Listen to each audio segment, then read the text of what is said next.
Can we just talk about this for a minute? I asked for some saltine crackers, and the nurse brings me sodium-free crackers. Why? Why do these exist? Okay, so you want to know what's really evil? I'm only allowed to sleep for 3 hours tonight because I guess they want to somehow produce a seizure, but they already gave me sleeping medication. So since I'm not allowed to sleep, the nurse brought me these. I'm really tired though. I'm sitting here watching Mean Girls and drinking my little soda. So since I have to be awake anyway, I thought I might as well offer to answer questions that anybody might have. So if you have a question, nursing related or just about my life, feel free to ask. So there's a couple things wrong with having invisible disabilities. One of them being that people don't realize that you have a disability, so then you get all of these questions. And don't get me wrong, sometimes it's fine to get the questions and sometimes I don't mind answering them. But other times it just becomes so repetitive to have to answer these questions over and over and over and over and over again. Or you'll get the doctor or the nurse who knows every little thing about how you're feeling, and they will tell you that you're faking your symptoms and that you couldn't possibly be in pain. Hopefully I'm able to eat a little bit more today. Scrambled eggs, bacon, raisin bran, some apple juice, and a yogurt.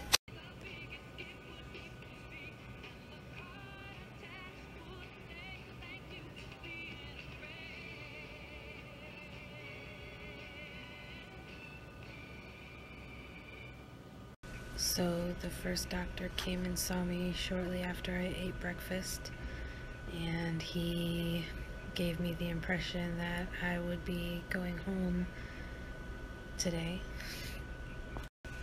or that I would at least be getting out of ICU, but I am not doing either of those things. I will still have these leads on my head for at least until tomorrow. Well, so far the only thing they've found out at the hospital is that I have a severe vitamin D deficiency. They are testing for Parkinson's and MS. I don't know what is going to come out of it. Tonight is going to be another long night of no sleeping because the neurologist wants them to keep me awake again tonight and deprive me of sleep to try to induce more seizures.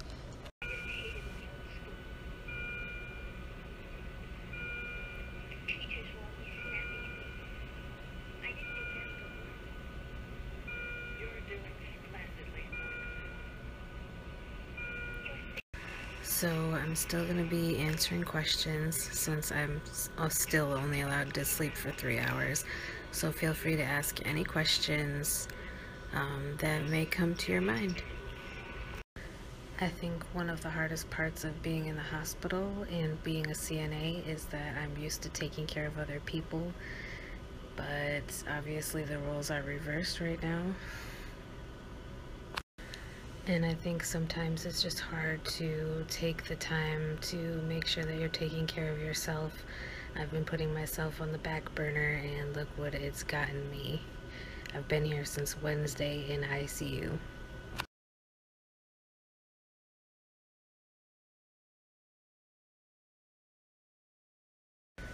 Am I afraid for the results to say that I have MS or Parkinson's?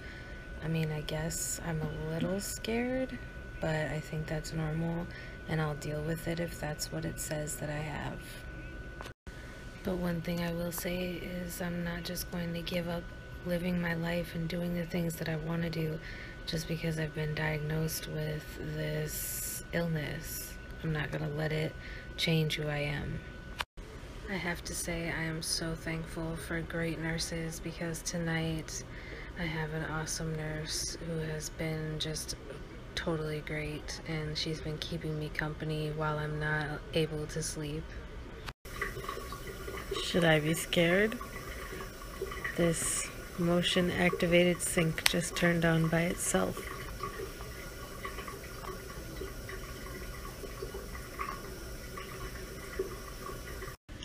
As it gets closer and closer to the time when the doctors start coming in, I get more and more nervous because that means that hopefully I'll be able to find out what's actually going on with me. I'm gonna need all of your support when I get there. On the one hand, I really want to go home and I really want to get these leads off, but you know, if my condition is serious, I don't know if I'll be able to handle it, you know. So I just got my first diagnosis of the day. I was just diagnosed with POTS, postural orthostatic tachycardic syndrome, and I am sure there will be more diagnoses to come, so stay tuned. I finally feel like a human again. No more EEG attached to my head. Don't mind my hair. I have to wash it. But I'm finally clear of EEG.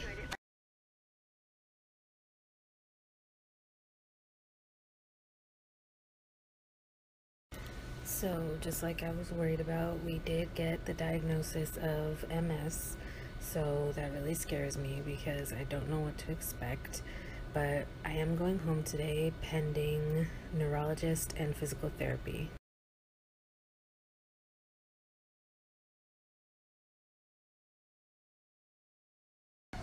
It just feels so good to be out of the hospital, and I just wish that I could walk normally.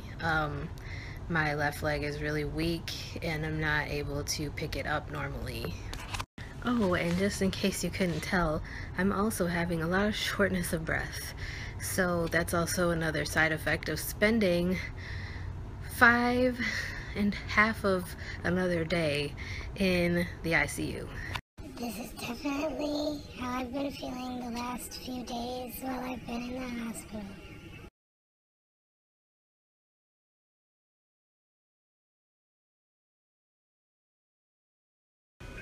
If only I really did look this good while I was in the hospital.